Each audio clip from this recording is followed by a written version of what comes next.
I would like to discuss today the role of prayer in church growth. So the role of prayer in church growth. If we want our church to grow, if we ambition that God will add more disciples in our church, then prayer is the answer. Everybody say prayer. First of all, prayer is the breath of all Christians.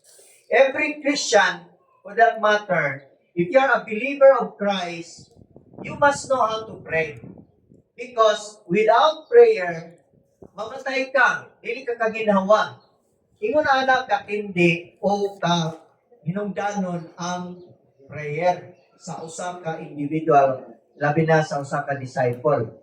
Now, prayer, the role of prayer in church growth is that a praying church is a growing church. I would like to repeat, a praying church is a growing church. So if the church does not pray, the church will not grow. Why? Because prayer is so vital for the church growth.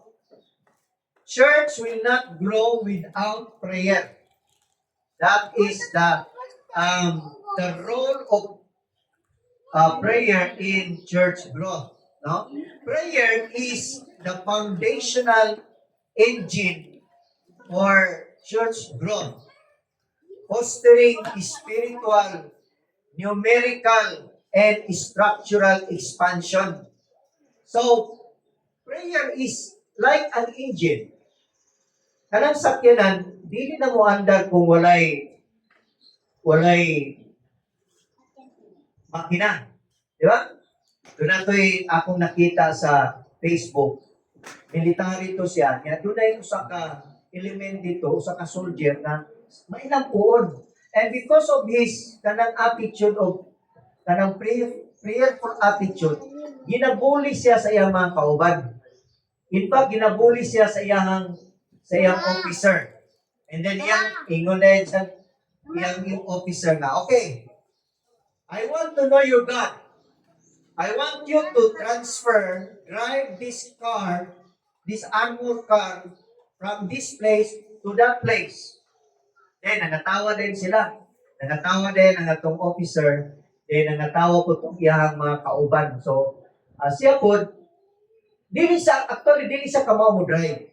Pero, that time, he relied on God o gidrive niya o gipaandar niya ang sakyanan o iyang gidrive. Ay, di na tunganong nakahimo siya pag-drive. O gitransfer niya dito sa lugar din giingon sa officer o nag-successful ang iyang pag-transfer sa mga sakyanan. Then, right after that, ninaog siya o ningduol siya, ning saludo siya sa mga officer o katong officer ming hampa siya o ming hilap o mingon siya, now I want to serve your God because your God is a miraculous God. Di ay kato din sakyanan, wala dito makina. And that officer wondered why that car runs. O na adtugyod sa iyang lugar nga giingnan sa mga officer. Imagine, dagan ang sakyanan nga walay makina.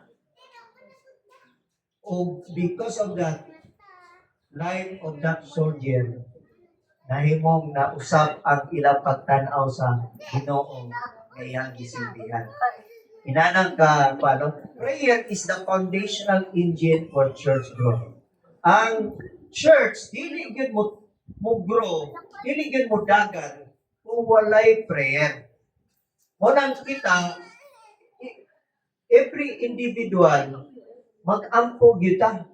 Kung gusto kang simbahan mo tubo, wala na. Di ba? I told you, dunay mga aspects of church growth.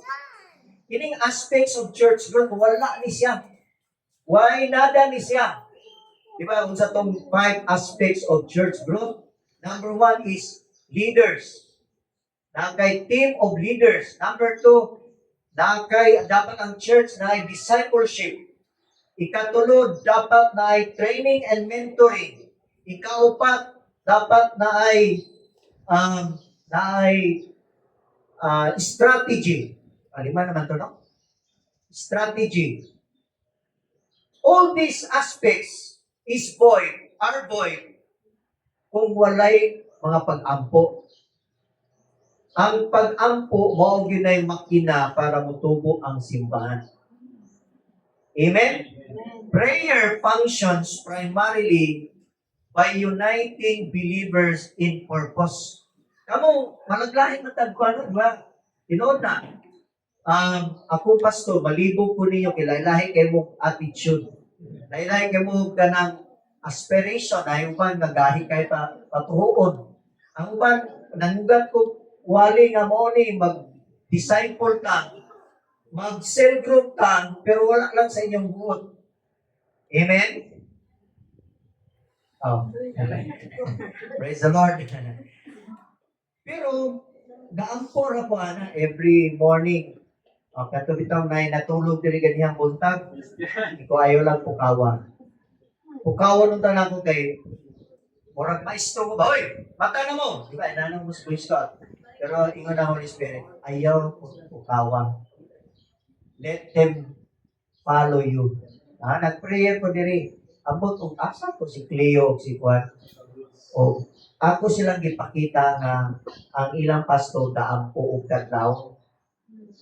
Amen. So, prayer functions primarily uniting believers in purpose. So, kamo dili mo ma-unite sa usa ka purpose sa simbahan without the prayer of everyone, no? Empowering outreach effort. You will not be empowered without prayer. Dili mo, di ba, dili ta mulihok. Kay ang atong ginatiman, ang ato lang mga personal vision, unsaon kano sa ako kung makabalay, kano sa ako nga makaanak, kano sa ako maminyo, kano sa ako nga makatapos sa eskwela. Mao na atong ginaatiman sa ato, ano? Kanong atimanon man nato ng sa simbahan. Pero wala ta kay balong nga kanadeng sa simbahan mo nay panggino first priority day unta nato na nga buhaton. O mahimo lang na o ang matag usa pag-ampo, no? Na align ang atong kabubuton sa atong Ginoo. Aligning church leadership and vision with God's will rather than human strategy. Sa Acts chapter 2 verse 42. Acts chapter 2 verse 42, no? The role of prayer in church growth. Says here, they devoted themselves to the apostles' teaching and to fellowship, to the breaking of bread, and to prayer. And the Lord added to their number daily those who were being saved. Okay. There are vital things for church growth. Kung sa'y ginabuhat sa mga disciples kaniadto, una ang ilang ginabuhat, ginatudloan nila. Everybody say, teach. Kita mo ko dili ta matudluan kanang patudluan sa kabubuton sa Ginoo, wala ra sa ato ana. That's why ang mga disciples they devoted themselves to the apostles' teaching. Another one is they devoted themselves to fellowship. Kaya lahat man ang atong concept sa fellowship, di ba? Ang atong concept sa fellowship is gusto ta mag-enjoy, mag-inom-inom dito sa beach, mag-inom-inom dito, magkaon-kaon. Inana ang atong concept sa fellowship, kanang happy-happy ba? Di ba? Mag-nightlife. That is the way we enjoy. And that is the way we fellowship. But the kind of fellowship that God is looking after from us is kanang magwinta o kinabuhi para ni Kristo. Are you willing to be used by God? Amen? Okay ning breaking of bread. Sa una, kanang breaking of bread, pero mauna yung ginabuhat ron dito sa every Thursday yun. Magdalagi ko ang pan nila. Dahil nun ako, dahil pinakalami, dahil lami, dapat walay lami. Dito, no? Okay, magdala ko papra, magdala ko kanang Stephen Gordon, magdala ko kanang Gaisano, ano, no? So, mag-break o break mi dito. Yan kaya mga bata, ganahan man na sila kaon. Amen? Amen? Pero lamang gilag yung dag ko. Amen? Dito. Sa fellowship na to, normal ginang kaon. Hallelujah. Tanaw smakmak. Sa una, gaya ni smakmak. Pero, tungod sa lumi, nagtatani siya sa Ginoo. Hallelujah. Then, napag yun, no? Breaking of bread and to prayer. All you have to is good and run prayer.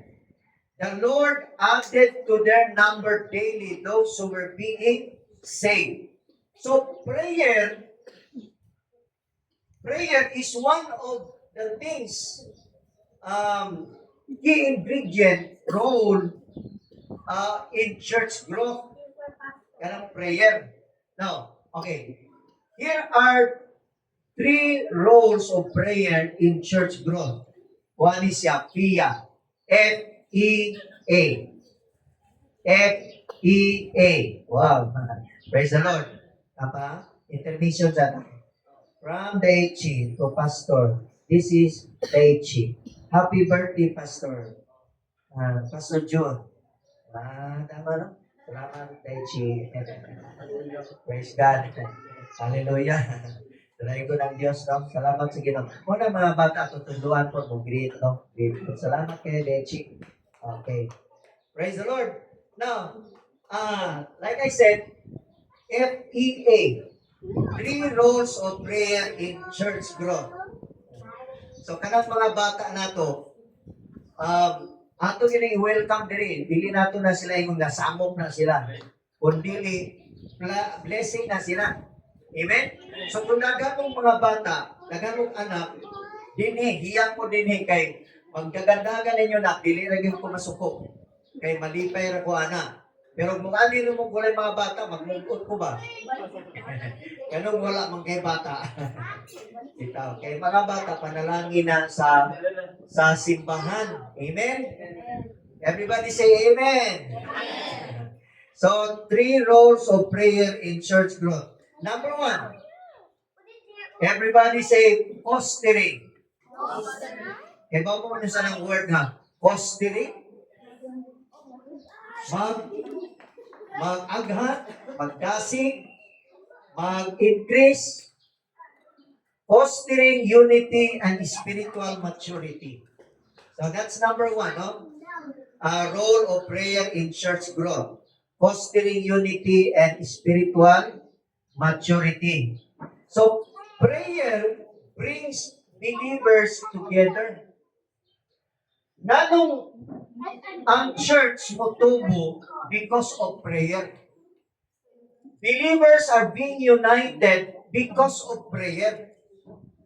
Eh, kita, pulos mo ta mga gahi. Hello? Ang mga gahi, kasing-kasing, may amen. Ano, humog na mo kasing-kasing. Nagahi wag kita kasing-kasing, pareha naman ta. Because of prayer. Di ba sa una wala man kaanang magdala, mag-disciple, mag-invite, katabi ko ng dad ko na ako ng akong kaaway, igagaw na ako niya, kaaway na ako na, anong dala-dala ako kung pamana. Di ba? Pero karon nga nakakato na ka sa Ginoo, here comes, ang imong kaaway, ngay dagaw, imo nang gina-invite. Natingala siya, daon sa si Gian, murag nakakaunig pa ko ka. Ngano di ay, kay nalahi na dahi mong kasing-kasing. Wow. Nausap na dahi ka tumag sa prayer. Amen? So prayer brings believers together. Break down barriers. No? Kanang may nga, Pastor, wala gyud ko ma-invite. Pag-ampo gani ba, di ba daghan kayong panuol nimo. Oh. Ang pag-ampo, maunay mga yabi ba, tanggal sa mga babag. Everybody say barriers. Breaking down barriers, inguna na buhaton sa prayer. Mga bungkag ang mga babag tungod sa prayer. Kung mag-ampo ka, kanang mga babag, Pastor, dili na sa kasimba kay duty mangguna siya Sunday sa kaisano. Ha? Sa ato pa wala gina siya paglaom nga maluwas na siya. Kay duty gina kada Sunday. Sunday manggod ang yang rest day, Monday manggod. Sunday duty gina siya. Sa ato pa din dili na gina siya maluwas din. Hallelujah. Pero kung mag-ampo ka, matanggal na ng mga barriers. Wow. Amen? Hallelujah. Dalahin ko ng Diyos. And the spirit of oneness, which is vital for a healthy and growing church. So, spirit of oneness. Ako, as a pastor, nagsige ako kong dasig na one day, ikaw mo tubo o kamao ka ng muhandol o cell group. Amen? Ako, ato panikwan. Isa ito ningon nga, bisan si pastor, bisan tulong ka buong kurso ng yan nahuman. Hambol gyapon, sorry, namali ka. Dili tuloy, upang ang akong nahuman. Wow. Grabe, pastor, Patay, hambol pastor. mali kayo. Ikaw, no? Oh. Oy, thank you. Happy birthday. Same to you. Same to you. Happy birthday. Ito, no? Oh. Ingon anak. At naman, nawala din ang bulan. Spirit of oneness. No? Spirit of oneness. So, fostering unity and spiritual maturity. Inana ang mahimo sa prayer. Mawala, mamature ta. Ang atong panagbulag-bulag, ma-unite atong sa prayer. And then, dapat yun, no? Powerhouse formula. Everybody say, powerhouse formula. Asa makita niyo mo ng powerhouse formula? Acts chapter 2, verse 42. Acts chapter 2, verse 42. Mauni ang powerhouse formula. The early church, rapid expansion was not based on human strategy, but on the steadfast devotion. Steadfast devotion. Everybody say steadfast devotion. Steadfast devotion. When you say steadfast devotion, naa sila ginabuhat upang kabuo. Pastor, unsa man na sila? Number 1, teaching. Kung sa ilahang, they devoted themselves to what? In teaching. Number 2, they devoted themselves into fellowship. Number 3, they devoted themselves into communion. And they devoted themselves to prayer. Mauni siya ang upat ka pillars nganong ang simbahan nito motobo nganong sila sa una nga mga early church sila panahon nila ni Pedro ning tubo sila na rapid expansion yun explosion of disciples yun ang ilang na-experience sa una because of these 4 things, no? Na ay panudlo, asa man mo na makita ang pagpanudlo? Diya sa balay. O ng powerhouse na siya. Kami bitaw sa among cell group. Pag human among cell group, magkuhan po ni, mag-lesson po ni. Nami ginatrack ng mga lesson. Ang tawag na pagpanudlo, teaching. Amen. Amen. Thank you. Jero. Thank you, Jero. Kaya ito kasali si Jero. Happy birthday, Pastor John. Wow. Na-encourage ko karoon na. Okay. Ang mga bata. Dili lang sila nagluhag-luhag diri kung dili nagpagin ako. Amen, amen. Munang dili lang nato tan-aw ang bisan ikaw no dili nako ka ginatan-aw karon. Ako kang ginatan-aw after 5 years. Kini si Makmak sa una. Sipag kay nigmata na ako sa una ba? Dito ni maglingkod ng kuan, Kawayan. kawayan. E mo man lingkuranan sa mga sipag. Isa tayo naglingkod niya, si Mary Rose po. Naglingkod po. O si Stephanie. Actually, mo na yung mga lingkuranan sa mga sipag. Ikot na, kung lingkod na ang mga sipag, karon lang ka. Eh, kinis nananti ba na yung karon? Pag kuman ini, debatihon ko, di ba? Tanahon ko niyan, baka, Ilang din. oh, pero pag kuman sumwalin, hilang mo di ay. Hallelujah. Pero nakita mo na tungkol sa prayer. Powerhouse na siya. Ang prayer, powerhouse na. Amen?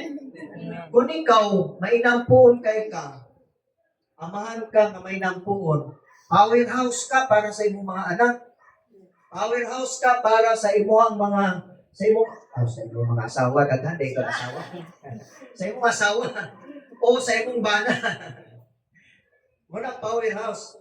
Ya, kaako be, unsa may powerhouse na ako para sa inyo habi. Ako, dili man ko kalipitaw na ako kalagutan ninyo. Ay, kalagot ko rin ako.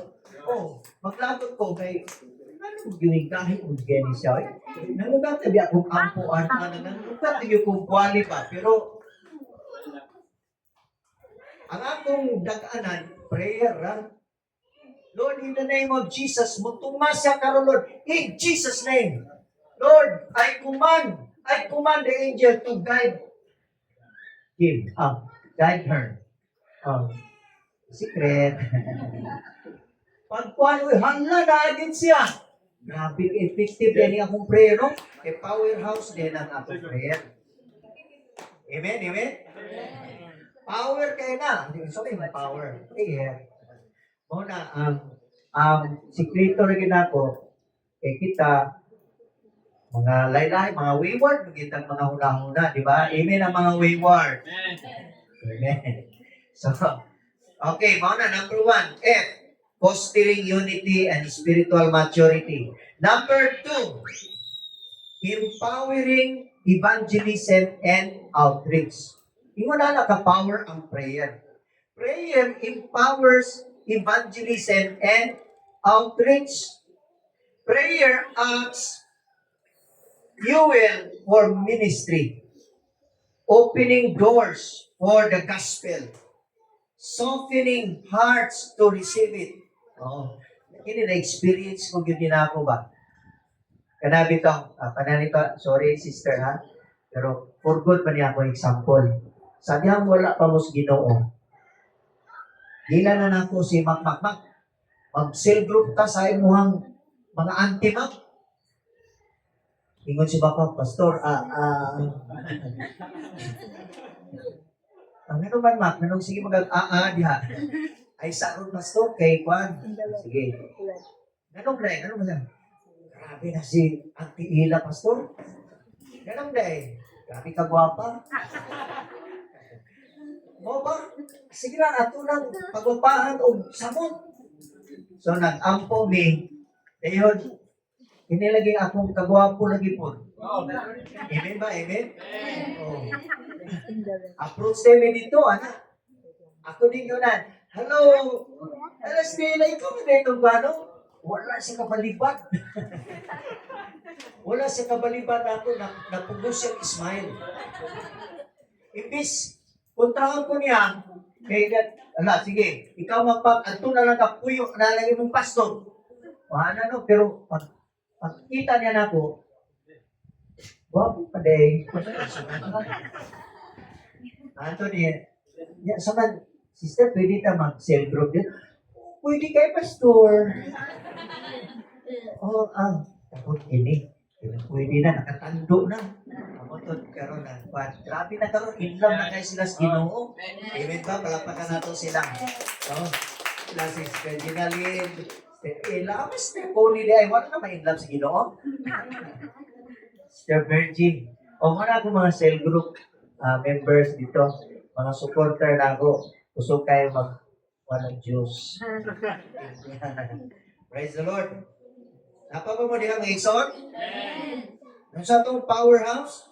No. Kung sa itong role of prayer in church growth, empowering evangelism and outreach. Kanang mga closed doors, mga abri na. Hello? Walang ayaw sulti ko nga, Pastor, wala gyud ko'y ma-invite. Wala gyud ko'y amiga. Ayaw sulti na ako na kay kusanay akong judgment anak. Wala kay ampo-ampo. Pero kung mag-ampo ka, kung sa'yo mabuhat sa ampo, mag-abli o mga pultahan. Ano, sige rin kang ampo. Ampo, Lord, kagay ko disciple. Kagay ko o kanang madala na ako sa Ginoo. Ma-inlove sa Ginoo, di ba? Ang Ginoo magpadala sa imuha og tao. O dili na ka maglisod. Kay ngano, gahikap na ang Ginoo sa iyaha. O kusa na siyang mga langad sa Ginoo na bisang ikaw wala kay gibuhat. Hello, napabamuli ha? Ingon na mabuhat sa prayer, sa evangelism. Mag-ablik pultahan. O, kung ikaw gahi-gahi ka, kunya, spiritual barang ka na ako. Wala, napoy mo'y barang siya. Napoy barang. Be careful sa among mga barang. Kay, kung gahi ka, mahumo ka. Amen? Lord, in the name of Jesus, pahumukan niya kasing-kasing Ginoo. In Jesus' name, pahumukan siya, Lord. Kung ma-inlove siya, ni mo Ginoo, mga langad siya ni mo, Lord. Maunay mabuhat sa prayer, tanawa. Softening hearts to receive the gospel. Softening. Everybody say, softening. Softening. Makapahumok. Kung na kay ipangulitawan, din. Pero uso naman ron ng mga babae may mangulitaw laki no. Pagiging gapon. Sa ato pa si Gino may nangulitaw niya. Okay. Pero supply sa kuwa. Ako'y ginapangulitaw ko. Kami kagwapo yun, no? Di object siya, imakmak. Ikaw may nangulitaw. Okay. Pila ka tuloy. Ayun mo, kamu mga babae, kung sige pa antos ha. Kung na-inlove ka sa naga, ayun na pa antos ha. Sugta bitso. Brad, ikaw Brad, kadiyo na ba kagi isugot ni Joy?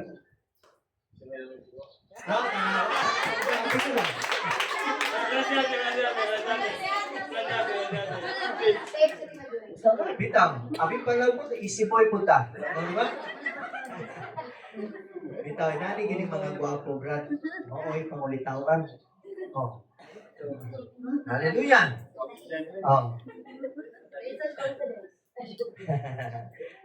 Bitaw. Prayer transform the congregation from passive. May gani, walas joy, no? Agoy, nakalive manday. Sige lang, Joy. Mas-surprise ka lang. Tanawon ako, Pastor.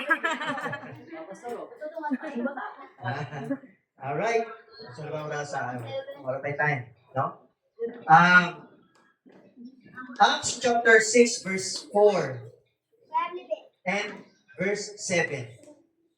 But we will devote ourselves to prayer and to the ministry of the word. As a result, the number of disciples multiplied greatly. Tanawa rin kung saan mahimo sa prayer. Now, and we will devote ourselves. Kung saan ilang i-devote? We will devote ourselves to prayer. Hindi mo na nakatindi. Kung mag-devote ka o prayer, dapat mag-devote ang prayer. Kita mag-angko mo nga, Lord, gamita ko para sa imuhang kaparasan. Gamita ko, Lord. So, bisag, kitang tanan, gamito na lang, bisag, God is not a respecter of person. God does not look at you whether you are handsome or ugly, whether you are educated or not educated, whether you are dull or bright. It does not matter. Basta mo yun na, Lord, gamita ko. gamiton yun ka. Whether you are shy or very kanang very vocal, gamiton gyapon ka. Kitang tanan gamiton yun sa pagpangabig o kalag, basta mag-ampo lang ta. Ampo ta, no? Kay as we devote ourselves to prayer and to the ministry of the word, walang diri sa church, nakakita yung ministry of the word. Every after morning or Sunday gathering, nahanatay mga small groups nato, mga lesson. Ang tawag nga ng ministry of the word. No? Ministry of the word. As a result, the number of disciples multiplied greatly. Multiplied greatly.